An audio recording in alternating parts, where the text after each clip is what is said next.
Saudara, kita akan belajar tentang kasih.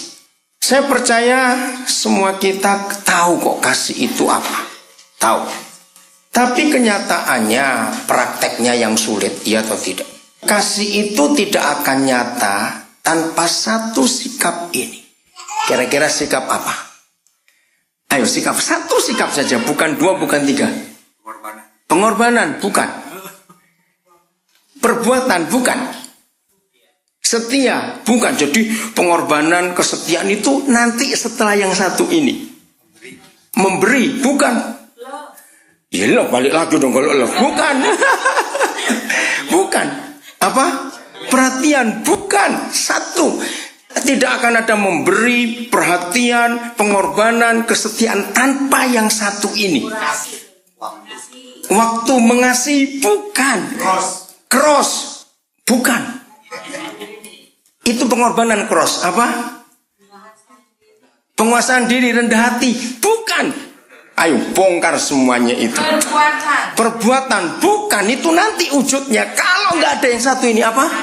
Kesabaran, bukan. Roh Kudus, terlalu jauh lagi kalau Roh Kudus, bukan. Satu saja. Kalau ini tidak ada, yang lain tidak akan ada. Nah, mengampuni, saudara. Tepuk tangan buat sahabat tadi yang bilang, oh, saudara, betul tidak? Kasih itu tidak akan berkorban kalau kita masih jengkel pada orang itu. Boro-boro berkorban, ngeliat aja enggak. Betul? Kasih tidak akan memberi kalau kita enggak mengampuni dulu. Bagaimana kita bisa setia? Maaf. Mengapa suami istri sering tidak setia? Karena enggak mau ngampuni pasangannya. Jengkel terus. Kalau jengkel baik, saudara. Jengkel ini yang lain. Mengampuni. Kami kan tinggal di Papua. Dan kami itu bangunan banyak kayu di sana. Ya, lebih murah karena semen mahal. Tahu-tahu Roh Kudus tunjukkan satu buku. Bangunan-bangunan Jepang yang dari kayu. Menarik buku itu. Nah, salah satu anak kami di arsitek. Tinggal di Nabire juga. Nah, kalau kami perlu bangunan sekolah, rumah guru, apa saja, saya pasti minta dia untuk gambar. Nah, dia selalu minta kalau saya keluar negeri, paling tidak carikan majalahnya IKEA, ya. Kan tiap tahun ada, itu kan banyak kayunya juga. Nah, kali ini saya nggak sempat cari karena sibuk. Nah, pokoknya saya akan cari buku apa saja. Istri saya mengingatkan, jangan lupa, bukunya Yohan, namanya Yohan. Dapat saya. Saya mau bayar, Roh Kudus bilang, kamu noleh ke belakang, rak sebelah. Saya lihat ada apa. Tahu mata saya tertuju. Saudara, sebuah buku yang saya sudah lama inginkan. Saya itu ingin tahu sejarah kekristenan di Jepang. Itu sejak tahun berapa. Judulnya The Hidden Christian in Japan. Saya langsung beli buku itu, saudara. Karena itu yang saya cari sudah lama sekali. Bayangkan, di toko buku yang bukan Kristen ada sejarah Kristen. Malam saya baca beberapa bagian, saya menangis. Ternyata kalau saya lihat Kaisar Nero yang membunuh begitu banyak orang Kristen, yang di Tiongkok berapa orang disiksa, yang di Siberia, ternyata belum semenderita orang Kristen Jepang di awal mereka jadi Kristen. Para samurai, ya, mereka para pemimpin, kalau mereka nyiksa orang Kristen, sadis, saudara. Direbus hidup-hidup dalam kuali besar. Dimasukkan ke dalam kawah gunung. Itu paling menderita, berjam-jam matinya. Karena kan panasnya nggak mendidih, tapi menghirup sulfur itu. Terus kalau mereka disalib karena nggak mau menyangkali imannya, sudah dipaku kaki dan tangan, belum puas. Itu tombak masuk dari lambung kanan tembus ke pundak kiri. Lalu dari lambung kiri tombak masuk spear tembus ke pundak kanan. Kalau belum mati, saudara, langsung mereka tusuk jantungnya sambil diurak-urak tuh bahasa Indonesianya. Begitulah. Ngeri sekali. Dan itu masih ada museumnya. Saya belum pernah ke Jepang. Tapi setelah saya baca buku itu, bilang, Tuhan, saya akan, kalau ke Jepang saya melihat museum itu. Ditunjukkan foto-foto bagaimana mereka sembunyi di gua-gua. Ternyata karena kasih mereka mau buat itu. Seorang samurai, siapa, saya lupa namanya, Itu samurai pertama yang bertobat menjadi Kristen. Akhirnya teman-teman samurai benci kepada dia karena dia dianggap pengkhianat. Kenapa kamu ikut agamanya orang barat? Samurai ini disiksa, saudara. Dan sadisnya lagi, mereka kalau menangkap orang Kristen, itu selalu satu keluarga harus dibunuh. Nggak ada yang sisa, saudara. Tolong saudara cari buku itu. Saya sampai berkata ini, saya mampu nggak baca sampai habis buku ini ya? Betapa iman mereka. Nah, di antara para martir yang tercatat di sejarah kerajaan Jepang, kekaisaran Jepang, itu seorang gadis umur 12 tahun. Itu martir yang paling muda.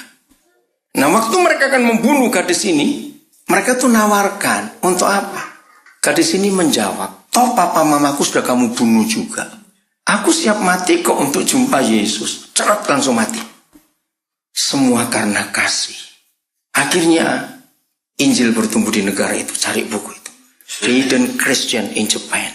Ada foto-fotonya, ya, tempat-tempat mereka waktu bagaimana mereka menderita. Saya merenung, kalau kita cuma baru disinggung, marah. Betul enggak? Ngasih persembahan nama enggak ditulis, marah. Maaf. Enggak disapa, marah. Kalau kita melihat penderitaan mereka, jujur, orang Jawa bilang, sekuku hitam aja belum. Betul tidak? Belum apa-apa.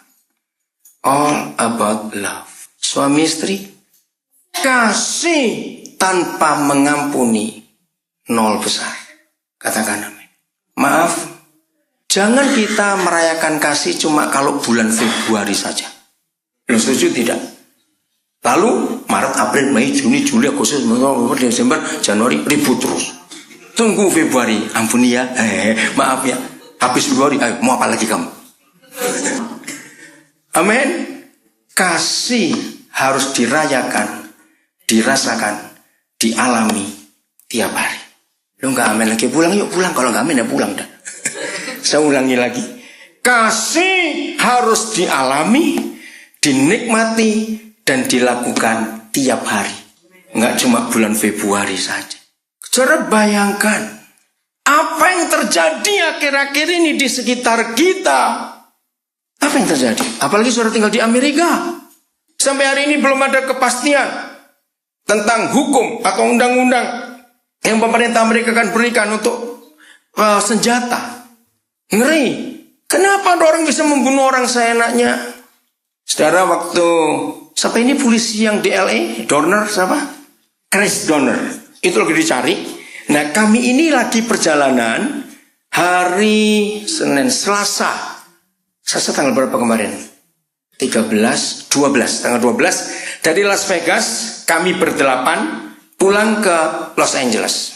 Nah, kami mesti lewat San Bernardino. Saya pikir ngapain ini kok panjang sekali stopnya itu. Wow, mobil diperiksa semua. Ya sebelumnya kami sudah dengar berita soal Chris Dorner, kan dia melarikan diri di Big Bear, bukan yang penuh dengan salju itu. Saya tuh mikir, ngapain sih dikejar-kejar kalau dia nggak turun mati juga, kelaparan di situ mau cari apa? Terus salah satu anak saya bilang, Pap, dia itu polisi yang terlatih, sudah biasa hidup di hutan. Ya kalau hutan di Indonesia banyak makanan, di hutan begitu, hutan apa? Salju di mana-mana. Sebentar lagi pasti mati, biarin. Nah, kita tahu semuanya. Kenapa dia sampai seperti itu? Karena dia kecewa dengan pimpinannya. Dia sakit hati dengan korpsnya di kepolisian itu. Akhirnya mati juga dia. Kenapa dunia bisa sesadis itu? Karena nggak ada kasih. Saudara, satu-satunya buku di dunia ini, dengar ya, satu-satunya buku di dunia ini yang berbicara tentang kasih itu cuma Alkitab. Beda lokasi dengan cinta. Cinta dalam bahasa Inggris tidak jelas, tapi lust, love and lust. Ya, tapi kalau dalam bahasa asli Alkitab Ibrani jelas. Ada agapau dan itulah love. Lalu turun filio, ya. Lalu turun lagi, lalu yang terakhir lagi itulah cinta atau eros. Dari kata eros muncul kata erotik. Nah, Papa membagi kasih itu sedemikian rupa. Ada kasih yang kudus, itulah suami istri. Ada kasih yang lebih turun satu tingkat, kasih papa mama dengan anak, dan kasih kakak beradik. Muncul kasih yang berikut, yang ketiga, namanya brotherly love, philia. Saudara tahu sejarah kota Philadelphia? Saudara tahu Philadelphia? Di antara kota-kota di Amerika, saya tuh paling kagum kota Philadelphia. Apalagi 2013, ini perayaan peringatan 150 tahun hukum persamaan hak yang ditandatangani 1 Januari 1853. 0353, 150 tahun, hitung sendirilah. Oleh Presiden siapa? George Washington atau yang tahun itu? Saya itu baru beli bukunya. George Washington atau Abraham Lincoln? Mana lebih dulu? George Washington ya. Yang lebih dulu jadi presiden siapa? Saya lupa. Nah, berarti ini Abraham Lincoln. Karena ini sudah tahun 18-an. Nah, tahun ini dirayakan. Nah, di buku itu saya beli di Walmart, ya, pas saya keluar 150 tahun. Jadi penandatanganan George Washington, lalu itu 150 tahun yang lalu 100 tahun yang lalu oleh siapa? 50 tahun oleh Martin Luther King, lalu ada Rosa Parks semuanya, dan sampai yang sekarang Obama, orang hitam semua. Buku itu bagus sekali. Nah, kota Philadelphia itu dibangun berdasarkan perjanjian lama. Hukumnya adalah Musa mengatakan kepada orang Israel, bangun beberapa kota, tunjuk, sehingga kalau ada orang jahat yang bisa lari sampai ke kota itu, maka penjahat itu nggak boleh dihukum. Maksudnya itu di perjanjian lama. Nah, George Washington membangun kota Philadelphia bersama Benjamin Franklin supaya budak, slaves, itu kok bisa lari ke situ, nggak boleh dihukum. Maka itu namanya City of the Brotherly Love, itu Philadelphia, dan itu dari Alkitab. Saya yang akhirnya kebablasan, semuanya ya itu bukan love lagi tapi lust yang muncul. Oke, saya nggak bahas masalah itu banyak-banyak. Nah, dunia ini saudara tidak akan membutuhkan pengadilan, penjara akan tutup, dokter kurang laku kalau semua hidup dalam kasih. Oh, enggak, amin sih. Ada orang nggak sih di sini? Amin. Lo betul kan? Kalau kasih itu nyata, nggak ada orang sakit. Betul, nggak ada yang stres. Lo betul sekali. Kalau kasih itu nyata, pengadilan tutup, saudara. Penjara kosong. Jawabnya atau tidak? Mengapa Tuhan berfirman, hati yang gembira adalah jangan, manjurnya mana? Jangan lupa, good medicine. Obat yang manjur. Tidak ada perusahaan obat merek apapun yang terkenal di dunia berani pakai iklan ini obat manjur. Nggak ada. Betul? Kenapa? Ya memang ada yang manjur. Tapi hanya Alkitab yang berkata obat yang manjur. Itu Amsal 17 ayat 22. Nah, saya meneliti dikatakan tapi semangat yang patah mengeringkan tulang. Saya belajar pakai logika anak-anak. Apa? Saya bilang gini. Kapan sih tulang itu pernah basah? Karena kalau tulang itu disebut mengeringkan tulang, kan pernah basah dong. Loh ya atau tidak logikanya begitu? Apa nggak pernah tulang pernah basah? Dari dulu kering. Apa masalahnya kalau tulang itu kering? Karena orang itu hatinya nggak bergembira. Kok bisa sakit? Dahsyat Bapak kita. Tiba-tiba dia tunjukkan begini. Daniel memang tulang itu kering. Tapi di dalam tulang kering ada yang basah. Apa itu? Sumsum. Bonero. Itu yang kering. Kalau orang itu hatinya sakit. Hatinya penuh dendam, kejengkelan. 10 tahun terakhir, dunia sudah membuktikan. Seluruh hidup manusia di dunia ini sudah ada sel-sel kanker bawaan. Jangan takut ya, saya ngomong jangan takut. Betul tidak? Dokter bilang gitu bukan? Semua kita sudah ada sel kanker. Masalahnya, kalau sel kanker itu diberi makan, dia hidup. Nah, makanan sel kanker itu namanya sakit hati. Kenapa sakit hati itu makanan sel kanker? Karena tidak mengampuni. Ini luar biasa.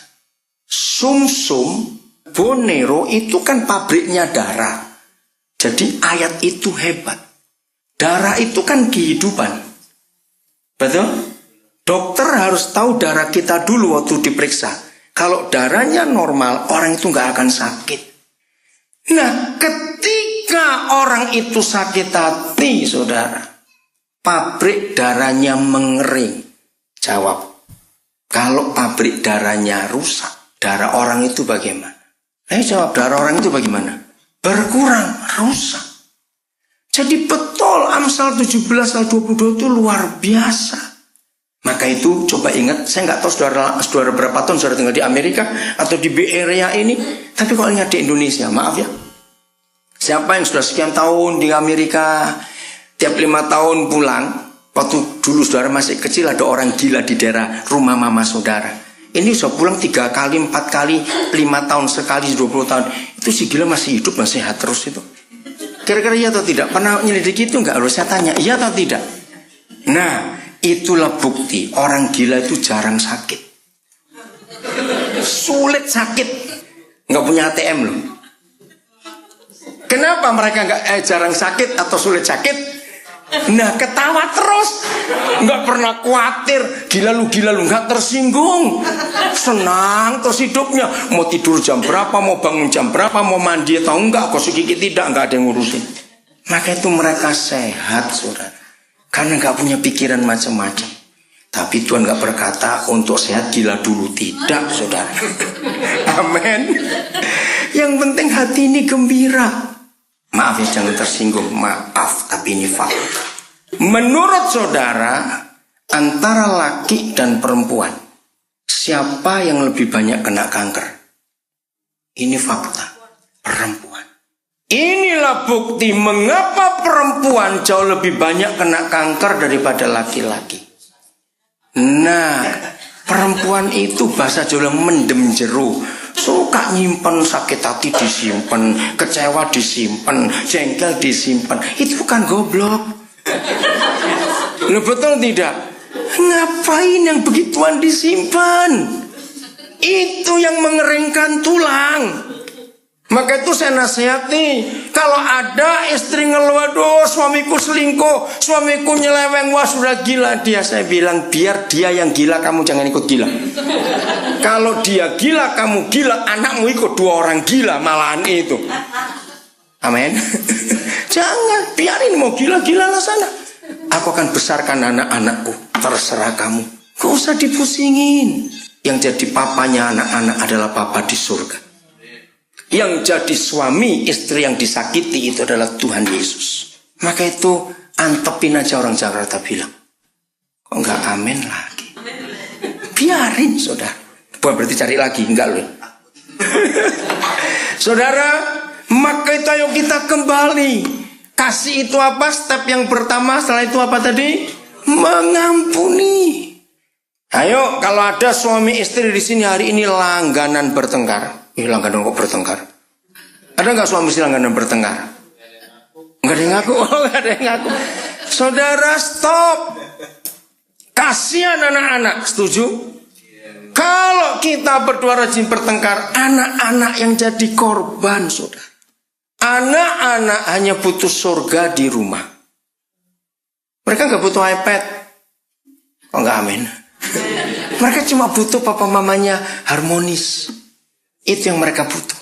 Mengapa street kids bertambah banyak? Anak-anak jalanan. Karena kalau anak-anak tidak dapat surga di rumah, mereka pasti cari surga di luar rumah. Jawab ya atau tidak? Dan apa yang terjadi kalau anak-anak dapat surga di luar rumah? Justru neraka yang mereka dapat. Dan itu yang salah adalah kita berdua yang rajin bertengkar. Saudara, ayo kita berhenti dari pertengkaran, yaitu dengan saling mengampuni. Tuhan Yesus menunjukkan contoh-contoh itu. Ampuni, ampuni. Kita sampai kapan? Nah, nyebut aja, ributnya tuh minta ampun. Kayak anjing lagi marah saja. Yesus berkata mengampuni itu sampai berapa kali? 70 kali. Salah. Bukan 70 kali 7. Baca Alkitab saudara. Buka Matius 18 ayat 21.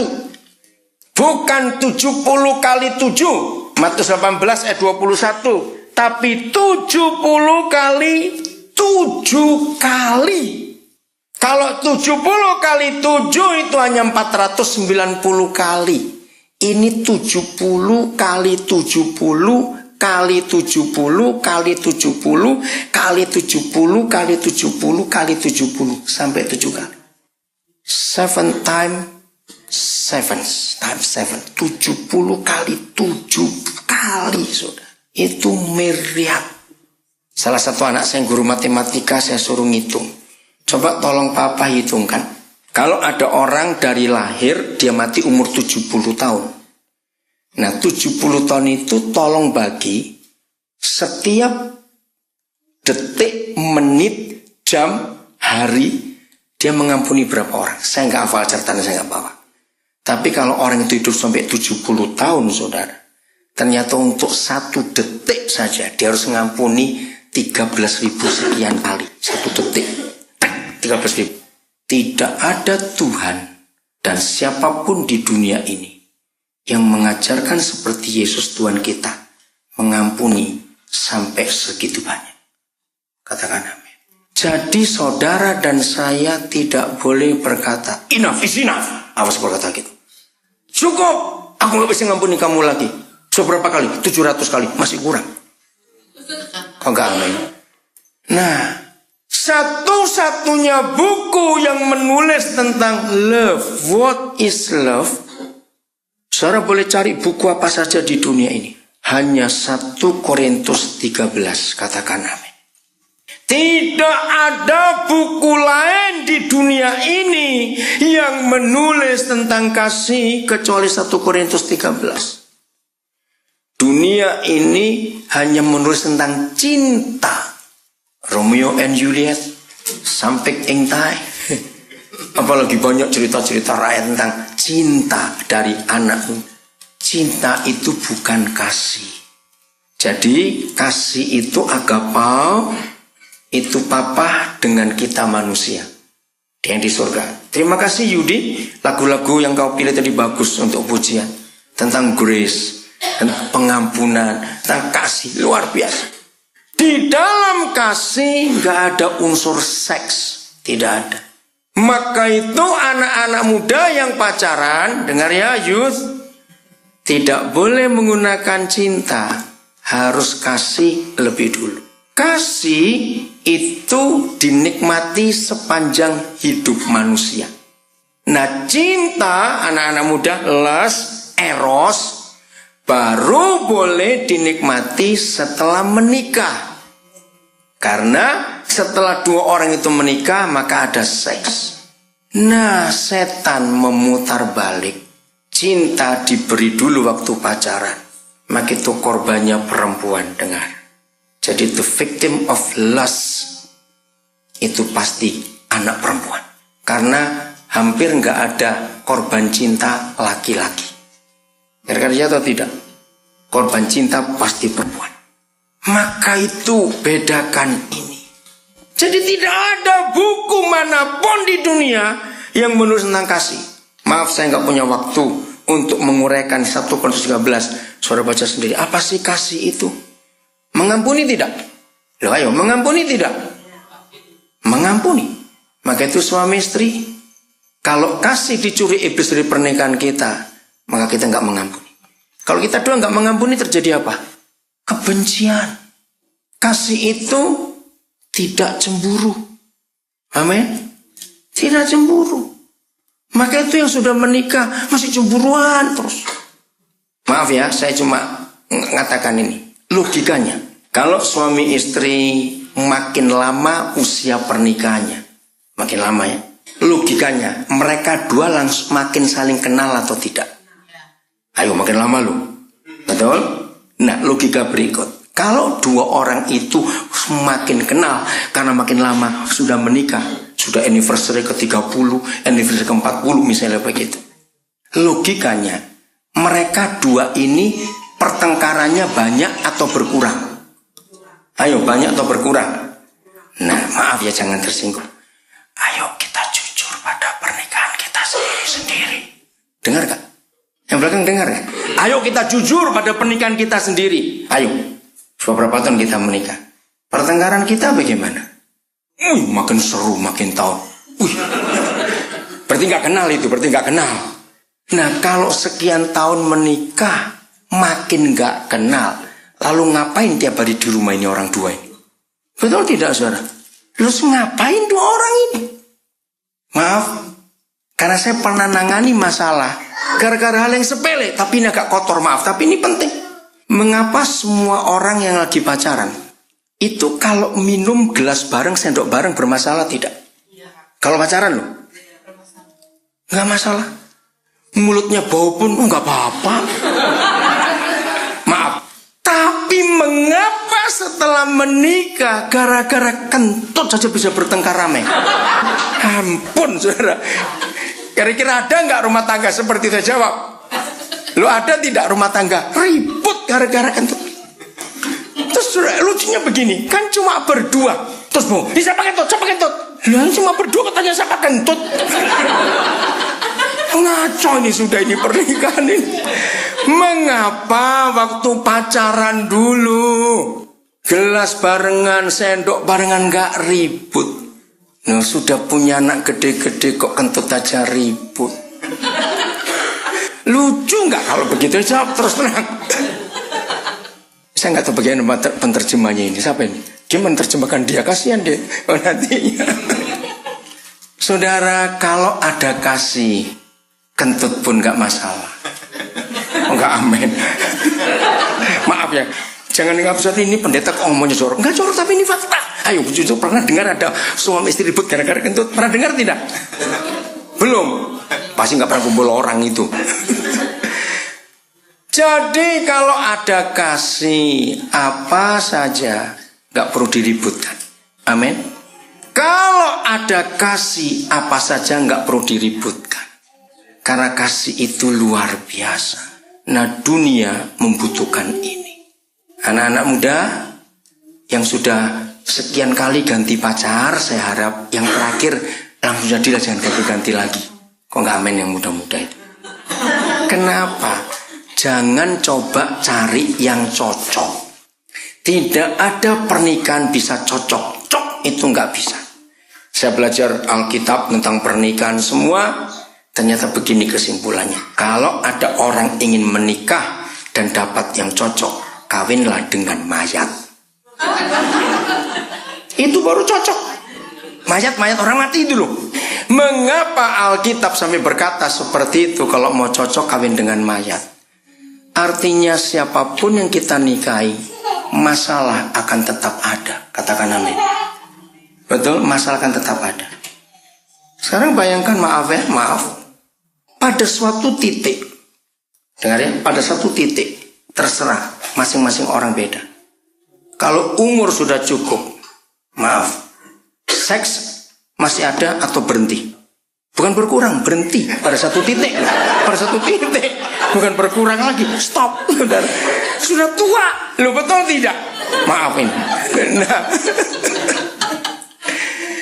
Lalu kalau menikah hanya untuk seks, lalu setelah dua orang nggak bisa ngapa-ngapain, terus mau apa? Betul pertanyaannya? Maka kasih yang berlanjut, saudara. Katakan amin, kasih yang berlanjut. Hari Kamis yang lalu, ini Jumat toh, jadi seminggu yang lalu, saya dari Airport O'Hare, Chicago, mau ke SFO, San Francisco. Itu Kamis yang lalu. Ternyata ada salju, jadi 3 jam terlambat. Oh salah, di Philadelphia. Terus saya nonton TV. Wih, ada wawancara. Saya lupa di mana, tapi saya rekam. Ada pernikahan 80 tahun yang dirayakan di Amerika ini. Si opa umur 101, si oma umur 97. Jadi mereka menikah, opa umur 21, oma umur 17. Diwawancara, bagaimana kalian bisa sepanjang ini 80 tahun? Om tante berapa tahun menikah? Berapa tahun menikah? 47. Saudara, lihat. Kalau sampai 80 tahun menikah, pasti kasih ada di antara mereka. Kalau tidak, nah bosen, nah awas ini. Siapa yang mulai boring dengan pasangannya, hati-hati.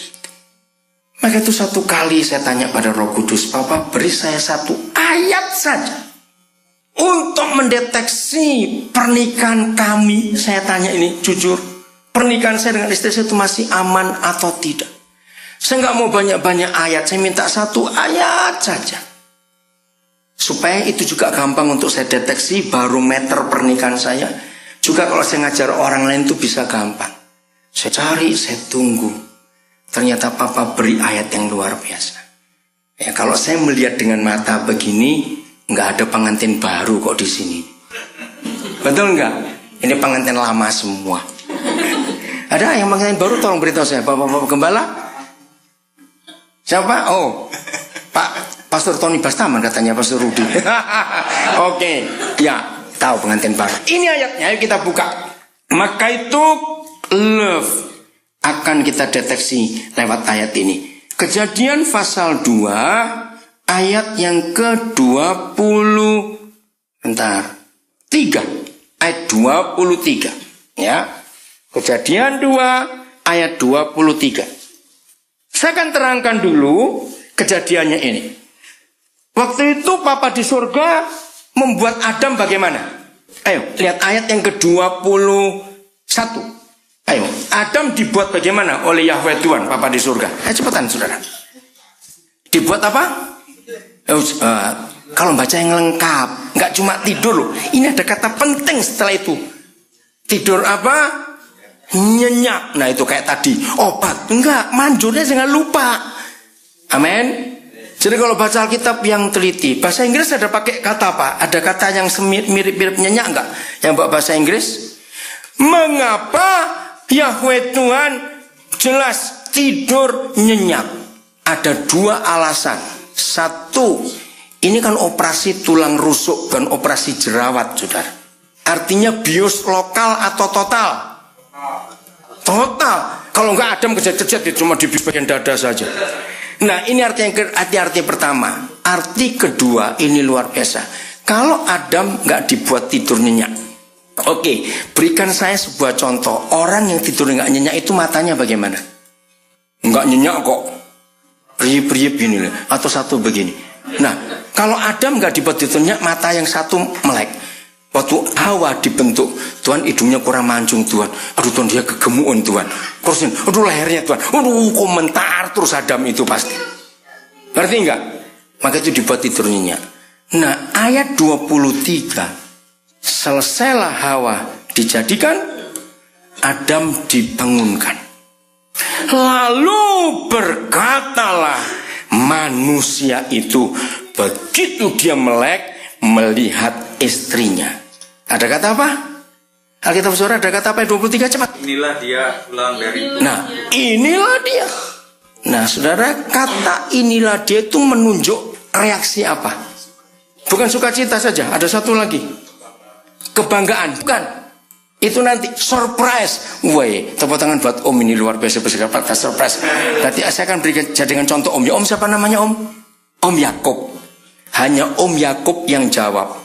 Layak dia jawab karena sudah menikah 47 tahun, saudara. Nah, begini para suami untuk ngetes, untuk ngecek pernikahan kita masih aman atau tidak. Istri harus sering bangun terlambat. Suami harus bangun lebih dulu. Begitu kita para suami melek, lalu ada seonggok daging tergeletak di sebelah kita. Loh serius? Ayat ini luar biasa. Saya tuh kagum ini, Papa. Kenapa Papa harus pakai orang bangun tidur? Ini jawabannya. Sebab orang bangun tidur tuh masih asli semuanya. Belum dicat. Oke? Termasuk baunya juga masih asli. Hai suami-suami, jujur, waktu kita melek, apa reaksi pertama melihat dia ini lo tidur? Atau kayak kemarin, Itu masih lumayan. Begitu mulai, aduh gemuknya. Om Yakub, terima kasih. Om langsung ngomong surprise. Itu betul. Berarti kami percaya. Kalau Om Yakub bangun pagi, lihat tante, woi luar biasa, inilah dia. Wah pasti begitu. Amin. Ayo jujur saudara. Tante boleh jawab nggak pertanyaan? Kira-kira begitu nggak tante tiap pagi kalau bangun apa? Suami jujur ya. Saya harus belajar dari ayat ini. Kalau saya bangun, karena tahun ini 21 tahun usia pernikahan kami. Kalau saya bangun, saya harus ngecek jujur hati saya bagaimana terhadap istri saya ini. Ini nggak bisa bohong, saudara. Kalau rumah tangga kita dalam kondisi kasih, amin. Mau peyot, mau gemuk, mau kurus, mau apa, tetap inilah dia. Ayo laki-laki berkata amin, suami-suami. Jadi istri sih besok bangun agak siang ya. Suami sudah bangun dulu. Jujur, apa reaksi saudara? Ini ayat luar biasa saudara. Kalau kita masih surprise, tiap hari kita suami-suami surprise buat istri kita, berarti surga ada di keluarga kita. Sesalah apapun juga pengampunan harus kita kerjakan. Amin. Sesalah apapun juga. Aduh, kalau ada pengampunan itu, ada kasih itu luar biasa. Setan gak ada tempat dalam hidup kita. Buang dendam. Amin.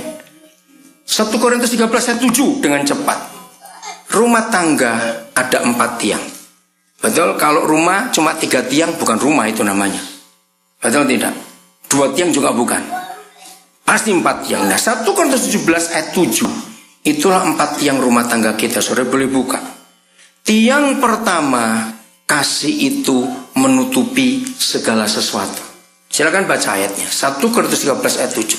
Tiang pertama dalam rumah tangga kita supaya kasih itu nyata harus menutupi segala sesuatu. Tiang kedua, percaya segala sesuatu. Tiang, ya pilar. Yang ketiga, mengharapkan segala sesuatu. Lalu yang keempat, sabar dalam menanggung segala sesuatu. Saya kagum pada firman itu. Kasih, saya belajar dari Mother Teresa. Saya banyak bukunya Mother Teresa. Saya kagum pada dia. Tahu Mother Teresa ya? Nah, salah satu statement dia yang mengagetkan dunia. Ketika dia bicara di PBB tahun berapa itu ya? Dia bicara di United Nations di New York. Dia memulai dengan kalimat yang sangat legendaris. Seperti Dr. Martin Luther King Jr. I have a dream. Dan dunia berubah karena Amerika berubah. Mother Teresa dalam pidatonya pertama dia berkata, love start at home. Kata itu luar biasa. Betul tidak? Love start at home. Saya nggak ada waktu tapi nanti saudara pulang cari. Klik di Google kata Nolte. N-O-L-T-E ya, N-O-L-T-E, Nolte, N-O-L-T-E bahasa Indonesianya. Nolte lalu Dorothy. Dorothy Nolte orang Amerika, dia meninggal umur 92 tahun, kira-kira 3 tahun atau 4 tahun yang lalu. Saya respect pada Dorothy Nolte. Kenapa? Karena dia menemukan sebuah teori yang dipakai seluruh dunia termasuk Uni Soviet. Waktu itu masih Gorbachev pakai. Dorothy Nolte menemukan hukum children learn what they live. Anak-anak itu belajar dari orang tuanya. Saudara, di situ ada rumus. Kalau anak-anak bertumbuh dengan kritikan, dia akan membenci dirinya sendiri. Aku salah, aku bodoh. Kalau anak-anak bertumbuh dengan appreciation. Nah, kalimat terakhir di dalam tulisan Dorothy Nolte, maka mereka akan belajar bahwa dunia ini seperti surga. Cari ya di Google Nolte. Itu luar biasa. Kenapa saya harus ngomong ini? Karena kasih itu tidak dimulai di gereja. Kasih tidak dimulai di mall. Kasih nggak dimulai di hotel. Kasih dimulai di rumah. Katakan amin. Dan kasih itu nyata bukan kelewat khotbah pendeta, tapi oleh suami istri yang selalu mengampuni. Kalau kita penuh pengampunan, kasih ada, anak-anak kita jadi. Nah, untuk bisa mengampuni, saya akhiri. Rudi, habis ini siap. 1, tiang pertama, menutupi segala sesuatu. Apa sih lawan kata menutupi? Nah, dengar. Orang bodoh suka nggak diungkit-ungkit masa lalunya? Bodoh loh ini. Jawab, suka nggak diungkit-ungkit terus? Nggak suka. Suami istri tidak boleh saling mengungkit. Ingat dulu mamamu ngomong apa? Loh, mama sudah mati 16 tahun yang lalu padahal. Tapi masih ingat perkataannya. Mertua toh. Maka itu kenapa orang Kristen sering lupa firman Tuhan. Coba bapak-bapak gembala lihat. Tanya jemaat, 2 minggu lalu khotbah apa? Garuk-garuk, ya khotbah apa ya? Tapi kenapa firman mertua kok hafal terus? Kira-kira ya atau tidak? Kenapa firman mertua kok dihafal? Karena kita tidak mengampuni. Suami istri tidak boleh berkata ingat dulu ya. Ingat dulu. Itu sakit, saudara. Sakit, betul. Tiang pertama goyang, rumah tangga goyang. Betul? Maka itu pernikahan kita. Kasih itu luar biasa. Efesus 5 menulis ayat 22 sampai 33. Kasih Kristus dasar hidup suami istri. Love. Maka itu jangan suka ungkitnya. Yang dulu-dulu ya. Yang kedua, percaya segala sesuatu. Saudara, kata percaya itu trust, bukan belief. Beda loh trust dengan belief. Nah, kalau ada orang yang bisa bahasa Belanda, lebih hebat. Bahasa Belanda itu satu-satunya bahasa yang saya teliti soal pernikahan paling hebat. Orang Belanda kalau berkata menikah, ik ben getrouw. Aku setia, trouw. Dari kata trouw, Inggrisnya trust. Itu orang Belanda. Jadi orang Belanda kalau mau menikah berarti aku mau setia dengan dia. Itu kata menikah. Musuh utama trust adalah curiga. Jawab ya atau tidak? Tiang nomor 2 ini penting, suami istri. Hancur rumah tangga saudara kalau kita percaya SMS. Betul tidak? Berapa banyak rumah tangga rusak karena text message? Rusak. Jangan saudara percaya orang lain, harus percaya pasangan kita. Katakan amin. Trust. Nomor 1. Awas. Ketidakpercayaan dimulai dengan uang. Awas. Suami istri nggak boleh pisah harta. Yesus berkata sebab di mana ada hartamu di situ ada hatimu. Jadi kalau hartanya pisah, hatinya pisah tidak? Jawab, hatinya pisah tidak? Nah, pisah itu artinya apa? Cerai. Jadi banyak pendeta dan orang Kristen sudah cerai sebelum ke pengadilan karena nggak ada trust. Bahaya besar. Dari 4 tiang ini, tiang kedua yang paling penting dan itu paling iblis rusak. Curiga. Hati-hati. Percaya saudara. Belajar trust. Ngeri. Kalau suami istri uangnya masih sendiri-sendiri nggak tahu jumlahnya berapa tapi masih hubungan seks, maaf. Itu kepelacuran namanya. Kan pelacur kan gak usah kenal, pokoknya aku bayar selesai. Maaf. Maka itu banyak rumah tangga Kristen dihancurkan karena love-nya dibuang. Hanya ada lust. Yang ketiga, mengharapkan segala sesuatu. Apa lawan kata?